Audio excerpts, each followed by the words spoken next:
my friends, what a way to start off this video, eh? If you watched my live stream from a couple of weeks ago, you will know that we have started an SMP called the Berry SMP. And yes, I just died, and that brings my deaths up to 2 because, oh dear, because I was killed at the end of my live stream. And respawning back here again and planning to record, I was, of course, stranded without any items or ways to defend myself. Whoop. TNB's hit shop. 2 diamonds per hit. I accept other things as payment, but you will need to talk to me. Oh dear. Well, we have a hitman shop on the server already. And yeah, I need to head through this forest full of treacherous mobs, and I believe where I died was in the negative Z direction, but we're gonna need to travel quite far, and I mean quite far. It was definitely over 1,000 blocks, and I'm really not sure exactly how many, but it was very far, and it was not a straight route either. You know, we have to go around things like this pit right here of death and despair. Yeah, so it was not a straight journey to get here. And I suppose I should explain what the heck is going on here, because if you haven't seen my live stream, you will have no idea what the Berry SMP is. Although, you know, looking around here, it's probably fairly clear, right? This is a survival multiplayer server, and it is in a floating islands taiga world. So it's all one biome, the taiga biome, and it's floating islands, which means there are plenty of places that just lead down into the void. And that is the concept for this, and we are all going to be playing in this world together, and everybody got a starter kit to set up to help them get started and to give them some items that would be otherwise nearly unobtainable in this world. Now, of course, I dropped my starter kit upon death, so we have a whole bunch of precious items waiting for us at the place where we died, and if I don't get them back, I'm going to be really, really disappointed. But the first thing is to find the village where we died in the first place, which is going to be quite the ordeal. My friends, I am so relieved right now. I was walking here fully expecting to find the place where I died and it have no stuff whatsoever, and to have to start over again, and start over, what's more, with nothing from my starter chest, which would have been a real bummer, and I would have been really, really disappointed.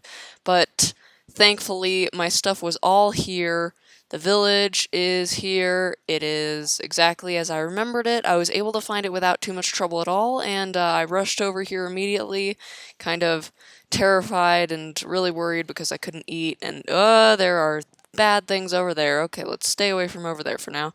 But yeah, really worried because I couldn't run because I didn't have any food, so just like, it was not a good time. And then I arrived and it was all fine, and I was just so happy. So this is it. This is where we're gonna be setting up shop. I mean, not exactly here. We're gonna want a place to call our own. We don't just want to take over the village, obviously. So I'm gonna head back up to the surface, if I can figure out how I got down in the first place. Maybe I'll build another staircase, because this does not seem like a very safe place to climb up. Yeah, let's build ourselves a little staircase over here. Hope none of the baddies come try and kill us. But, yes. Yeah, so part of the difficulty and the fun with this terrain is the verticality, and I really want to play around with that during this SMP and make some cool builds that really mess with the verticality of the terrain, but boy is it difficult to get around here. I set my spawn in the bed down in that village house, so if I die again, hopefully I will respawn back here. Although one of our members said he was having trouble with beds and respawning, so who knows? Maybe that's something we need to investigate. I'm not sure. But, yeah, for now, I don't know, where's a good spot to have a little temporary outpost? I'm really not sure, to be honest. You know what? This is a nice little view here, and I feel like I could build some interesting structures in this void. I definitely want to play with the void, because this is a unique world. The way it's generated is really interesting. So I think I want to build down here, and I think this is where I'm going to set up my starter house. I'm not really sure where this is in relation to everything else, but this seems like a nice place to start out. So let's put down our starter kit, and I will show you what's inside. And of course, we have a nice lookout on a mineshaft, which will surely contain some spawners that will be very useful to us. And of course, I will explain why very shortly. Oh, I really don't want to die. Oh, goodness. I do not want to die. Not again. I don't want to die again. So how about we say that we're going to explore that part of the cave later on when I have some better gear, eh? Let's start by getting rid of this so I don't have to worry about losing it. It's pretty precious. Take a look. So, this is what is in our starter chest. All of these items are items that everybody got. These are items primarily for starting farms, or the red sand and the sand are things that you can't really get in this world. Same with the ores. You can't really get these ores in this world. So that's why we have all these. I have some of my player heads, and I have some cat spawn eggs, of course, as Jessicat. I couldn't let that opportunity pass me by. I'm planning to populate this entire area with cats, and it's going to be absolutely wonderful. Mark my words. Then we have blue orchids because I absolutely love the light blue color, and I also just love the flowers. So I'm going to have to use these sparingly because I'm pretty sure there isn't much of a way of getting more of them other than trading with wandering traders, but I'm very excited to have those. I have some terracotta because that's also pretty rare, and I think it'll be useful to use for glazed terracotta for details here and there. Blue ice seems like it'll come in handy in a variety of situations.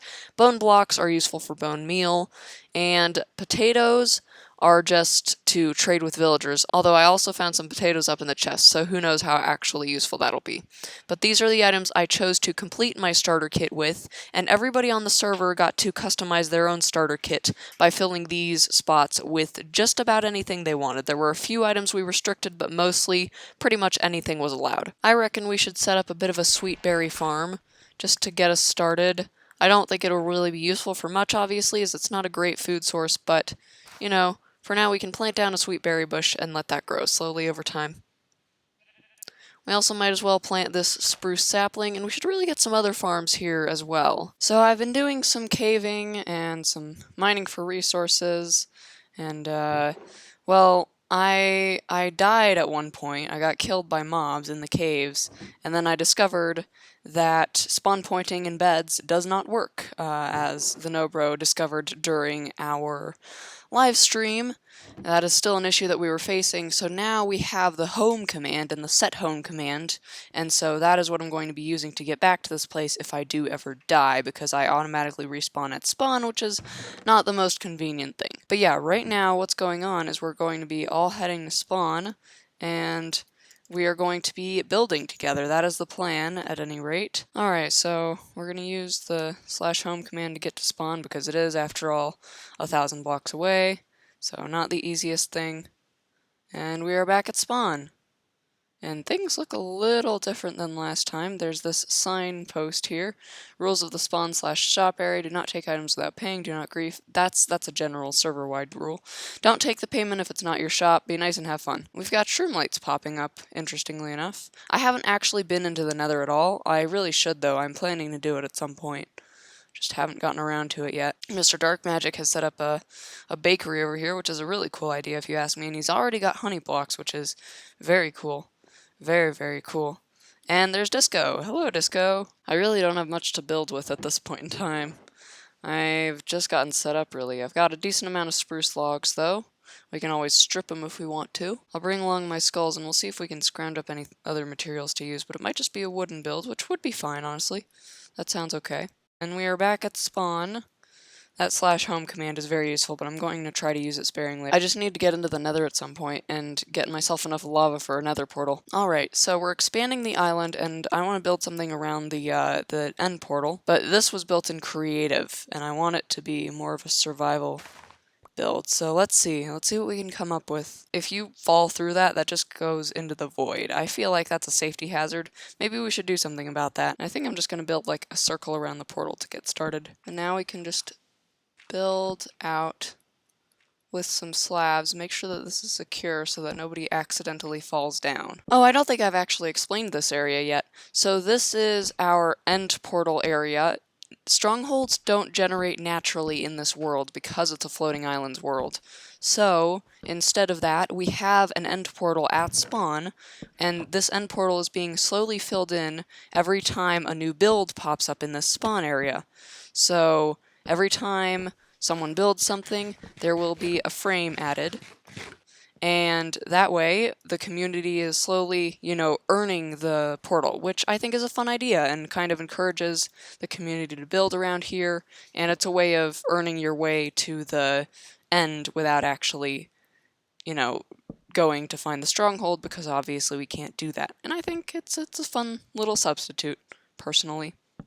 So now I'm just going to finish building around the portal, just because I think it'll be nice to have some trim, and then maybe we can build up some pillars or something, make it look fancy. We also need some beds at spawn. Yes, that's a great idea.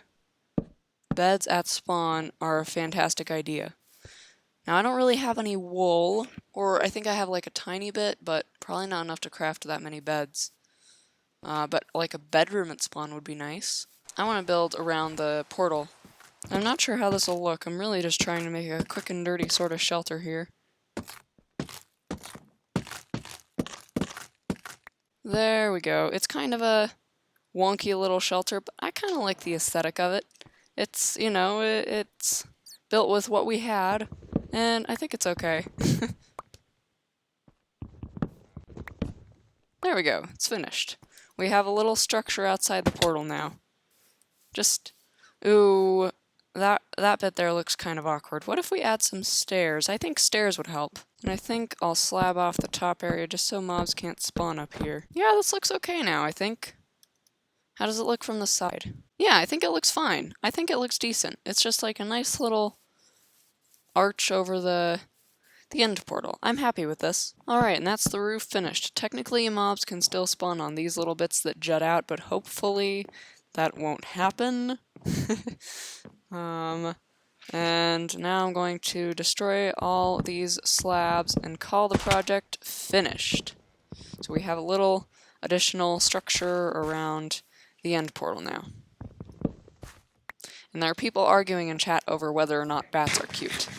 Rabbits are cute, I agree, but I think bats are cute too. Cage says hi YouTube in chat. Yes, indeed, hi YouTube.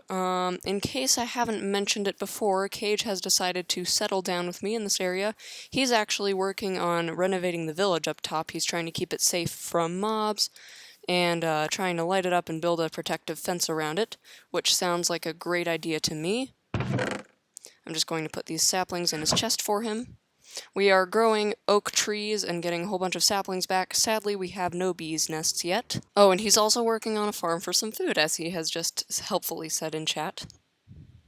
He is farming potatoes, which is why I have finally switched to baked potatoes as a food source instead of sweet berries. And I have been hard at work in a very different way. I have been running around down in the mine shaft here, lighting it up. But apparently I have not done a good enough job of lighting up here, which is not good. That was not expected. We've been keeping it day. We have a one-player sleeping system on the server, as you can tell, and so Cage has just slept the night away from me, which is very kind. But I do still need to deal with these zombies, which is not great. Oh no! No, no, no, no, no, no, no, no, no, no, no, no, no. No.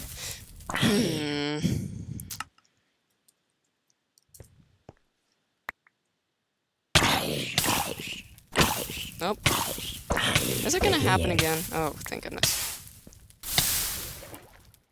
They're all gone. The zombies are all gone. Oh, yes. So my deaths have gone up by quite a bit. I have 30 deaths now, and that's mostly from running around down here. I just took off all my armor and took all the stuff out of my inventory and just ran for it, and then whenever I died, I didn't lose too much significant stuff, so I could just run back in here again. And as you can see, there's some bamboo growing around here. There are 5 or 6 bamboo stalks planted down in this mine shaft, and that's for a very specific reason. As you can see, I'm using them to mark spawners, and I'm hoping that will help me figure out in which places I can stand to activate multiple spawners at once. I want to put my spawn eggs in these spawners so that I can convert them to spawn different types of mobs. Of course, I do still want a string farm, so one of these or more I'm definitely going to keep as cave spider spawners, but I definitely want to have a way of activating different farms at once, multiple different farms at once. I would also like to point out that we have discovered 2 slime chunks in the area, not 1 but 2. They're very close to each other. There's one somewhere over here and one somewhere up there. We haven't exactly figured out where, but I have a decent hunch about it, and I'll have to confirm that at some point. But I'm definitely going to be setting up 1 or 2 slime farms and farming the slimes that spawn in there, which will be fantastic. Oh dear, there are skeletons in the village. That's not good. But as you can see, I have lit up the mine shaft. There are no cave spiders capable of spawning right here as far as I can tell.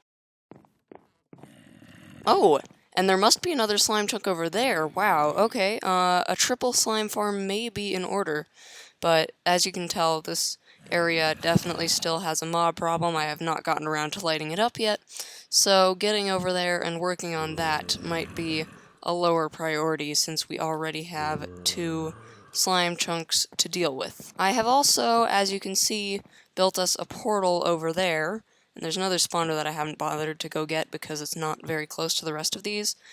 But the portal, unfortunately, linked up with Mr. Dark Magic's portal. He is decently far away from us, but there's a path linking his base to ours. He's far away enough that it is a bit of a journey to get there, but apparently not far away enough that the nether portals don't link. So, sadly, until I can place obsidian in the nether, meaning until I have a diamond pickaxe, I am going to wait on that. And yes, I know I have diamond ores in my starter kit that I could break for diamonds, but honestly, I'd rather get diamond tools through villagers, which Cage is working on and which I will help him out with very soon as well, because I want to keep the diamond ores for generation, and also, it feels a little too easy, if I'm being completely honest. But yes, that is where we are wrapping up today's episode, my friends. I'm wearing the wrong skin. Hang on just a second. Aha, that looks much better. It is indeed August, and now you know my secret. I recorded most of this video back in July, but yes, it is now August, and I am wearing a party skin to celebrate because it is not only my birthday month, but also the birthday month of my channel, and also, it turns out, the birthday month of several of my subscribers, including Disco, the other moderator on this server, and a few others, I believe Prago Washua as well. And hey, let me know down in the comments if it's your birthday month as well, and I'm sorry if I missed anyone, but let's all celebrate this month. I think this is a very fun skin to have for that, and I hope you all like it too. I really like the confetti that I've got going on. But yes, hope you have enjoyed this video. That will be it, but there will be many more episodes of this SMP to come very soon, and I will see you in the next one. Bye!